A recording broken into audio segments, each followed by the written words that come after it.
mayong adlaw kanatong tanan diri sa Canigao Island. Mao ni ato ang kuan.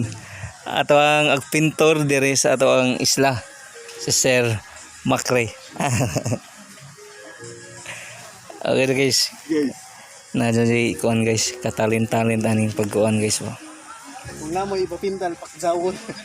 O ganahan mo magpapintal, please message na diri. Ano siya guys, atong vlogger guys, yung vlog guys. Mayang Si adto. Francisco ito, atong vlogger, yung vlog ang atong kuan na nagpintal ang atong amigo nga si kuan. Si Sir Macre, mo na siya, Sir Macre. Valiente. Okay? So, mo na siya guys ha.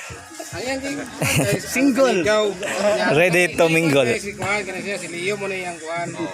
Kanang Hindi dang time gabi, hinebra. Ay, viral ko. Okay. Ang kanila Ugma pohon kadtong ganahan mo suroy sa Canigao Island. Open kini alang sa tanang mga turista nga moare or mobisita sa moang paraiso sa lungsod sa Matalom. ang kuan requirements, ang requirements na Maldi na siguro. Ano? Ag requirements di ay kuan kanang vaccination card. Anya magdag inasal sir? Ag magdag inasal? pamangi baboy Ag pwede dito ang magdag baboy pero itago lamang di lang ipahakuan. Hindi pa halata ha. mo na siya kaya vlogger. Basta kuan. Tago ako Kung guys. meron naman kalaki. Joke na guys. Okay, og katong ganahas magpabukid na patay masuruyan nga daw.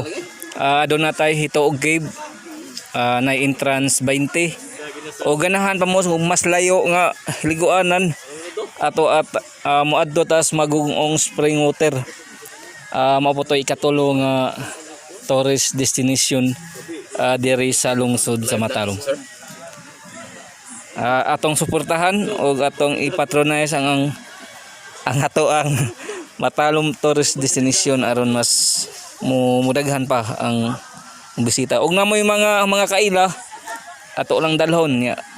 Atong agnihon sila nga mosuroy sa among isla og sa Matalom tourist destination.